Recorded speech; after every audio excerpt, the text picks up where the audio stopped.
What a movie. Hello everyone, welcome back. David Ensom here.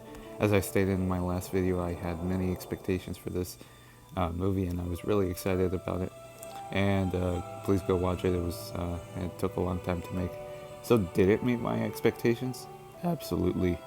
This movie is awesome. It's better than Black Panther. Sorry, I'll list out why that is at the end of the video. Also, one last thing to mention, it was kind of hard to go back to theaters, but it was cool to be back.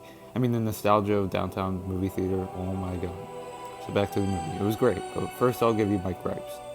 The movie at first was weirdly paced. Like, they just hit you with Shang Chi and his best friend enjoying life, but it was just jumping from one scene to the next. That was just odd. Also, I kind of didn't like Aquafina's character. She was basically the comedy part about the movie. I know she had a bit of an arc, but everyone was just laughing at every one of her jokes. I mean, I did too, but sometimes she said some joke and didn't really hit right or wasn't really timed well. I it felt like people were just obligated to laugh. It didn't feel like they found it funny. They just laughed because, haha, funny girl said something. So it's a little frustrating. Also, it's weird how Shang-Chi escaped so easily. Like, his his dad let them escape so easily. I thought he would be more smarter and stop them immediately before they got plot armor. He does have the 10 rings after all, so I think he would be a little smarter about that. And he just sent his goons, which they're just proved not to be smart, so we just got this generic, car chase. Also, the ending was cool, but it felt a little too long. I mean, not too much, but a little. And yeah, that's what I like about the movie. Don't like about the movie, but let's get into things I like. First, the score. Holy crap, it was so much better than I thought. And it had, like, that music in Disney, where in the China section.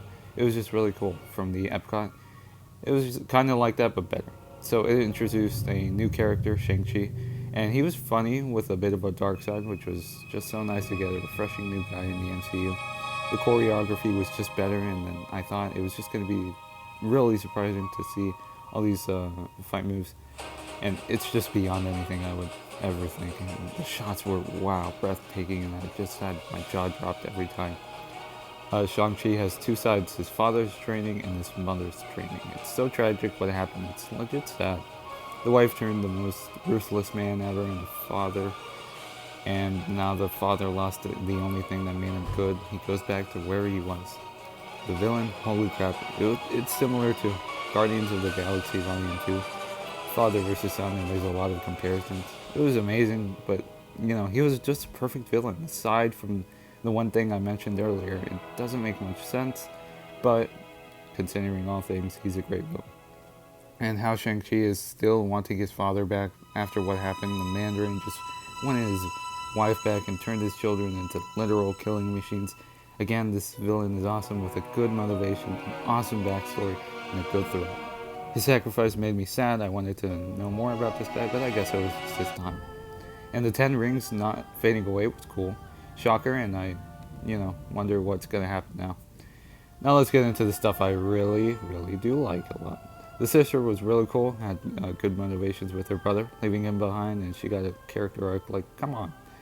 And the actor Mandarin coming back from Iron Man 3, pitch perfect. He was super entertaining and funny, even added the human side to him. That funny scene where he was just, like, explaining that he was in the theater with his mom, and he pointed at the screen like, oh my god, those aren't real chimps. So anyways, the faceless character with wings was cute, the Morse. And yeah, I just forgot his name for a second. The kaiju battle was great. It was like How to Train Your Dragon, but in real life. Did anybody feel like that? I feel like it was like that. And Wong coming back was epic, though it's weird he's fighting in this ring. And the visuals of China were great. The explanation of 10 rings, it brings everything in the table, and it was really done nice.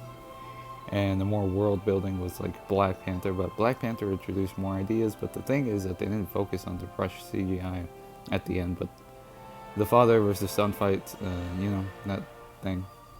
And some shots of animals were really cool, though some felt that they wouldn't age well in a few years, so we'll see how that turns out.